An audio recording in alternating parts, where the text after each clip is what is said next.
I recommend it to the charity of all good people to look back and reflect duly upon the terrors of the time, and whoever does so will see that it is not an ordinary strength that could support it. Been a lot to reflect on, I think. Yesterday being a year that we went into lockdown, and then we started this project. I think in about 2 or 3 weeks it will have been a year. I don't know who was there in that first session, but we've got that recording of that first session, which just, I don't know, in a way it feels like it was like last week, but also feels like it was like 10 years ago. So strange kind of connection to time at the moment. I'm just trying to remain positive in everything. I'm somebody who loves to be outside and is never really in my house. So this is a complete change for me.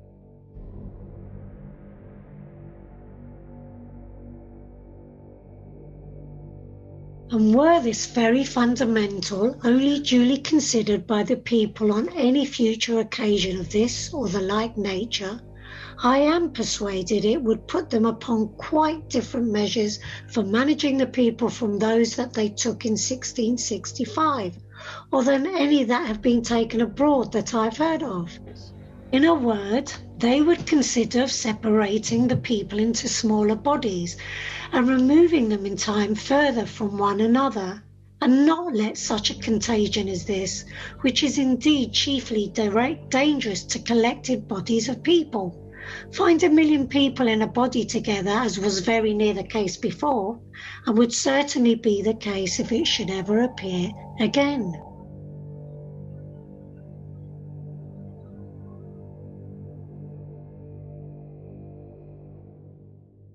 It just changed. It was every patient coming into the hospital, not necessarily for COVID stuff, but they were all testing positive, and we could see the numbers, we could feel it. Everything changed.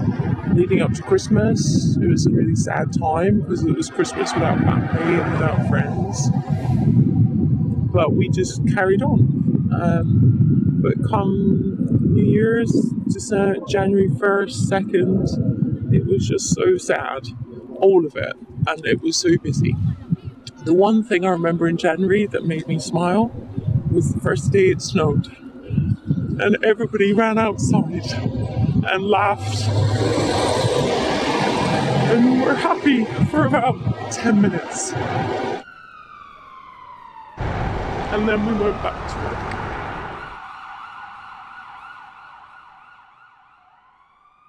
My friend Dr. Heath was of the opinion that it might be known by the smell of their breath. But then, as he said, who does smell to that breath for his information? Since, to know it, he must draw the stench of the plague up into his own brain in order to distinguish the smell. I have heard it was the opinion of others that it might be distinguished by the parties breathing upon a piece of glass, where, the breath condensing, there might living creatures be seen by a microscope of strange, monstrous, and frightful shapes, such as dragons, snakes, serpents, and devils, horrible to behold. But this I very much question the truth of, and we had no microscopes at that time, as I remember, to make the experiment with. As to foreign trade, the trading nations of Europe were all afraid of us. No port of France or Holland or Spain or Italy would admit our ships or correspond with us. They were as much afraid of our goods as they were of our people, and indeed they had reason. For our woolen manufacturers are as retentive of infection as human bodies, and if packed up by persons infected, would receive the infection and be as dangerous to touch as a man would be that was infected. But from London they would not suffer them to come into port, much less to uplade their goods upon any terms whatever, and this strictness was especially used with them in Spain and in Italy.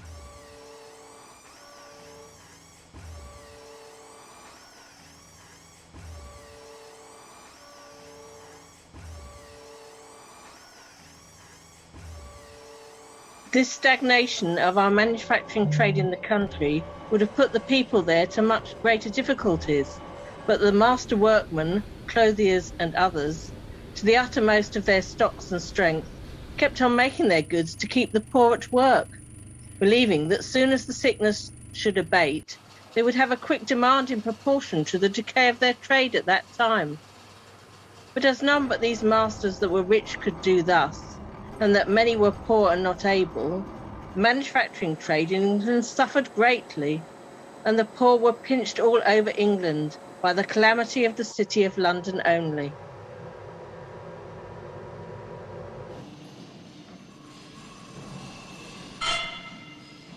For me, it was 2 days into a new job and I'm being thrown the keys and being told to drive an ambulance in a hazmat suit, picking up the deceased and bringing them back to the mortuary. And obviously, where restrictions allowed, I was also preparing the deceased for family viewings. That was incredibly humbling. I think one of the hardest things I ever did was one of my clients that knew I was working there asked me specifically if I would care for her father. And although I didn't know him personally, because I knew her, that was one of the hardest things I've ever had to do.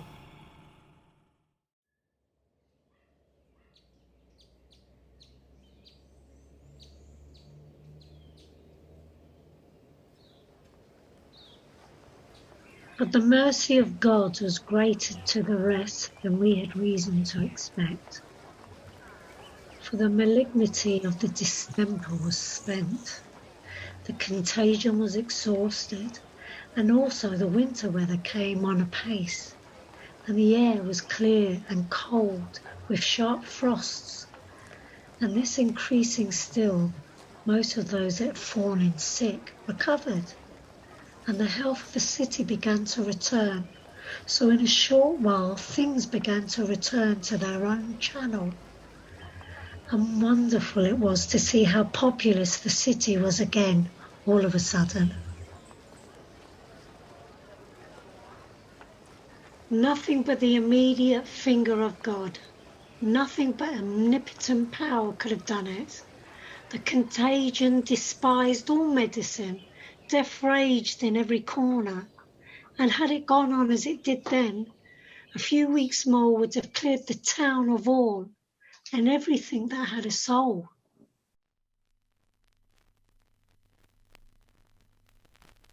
Yeah, I would just like to finish by saying I hope that this is us coming out of this now. I hope all of you are safe, all of you are well. And best wishes to the world, and here's to us all healing together.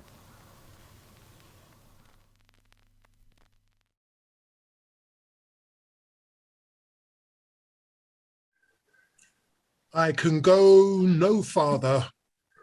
I shall conclude the account of this calamitous year, therefore, with a coarse but sincere stanza of my own, which I placed at the end of my ordinary memorandums the same year they were written.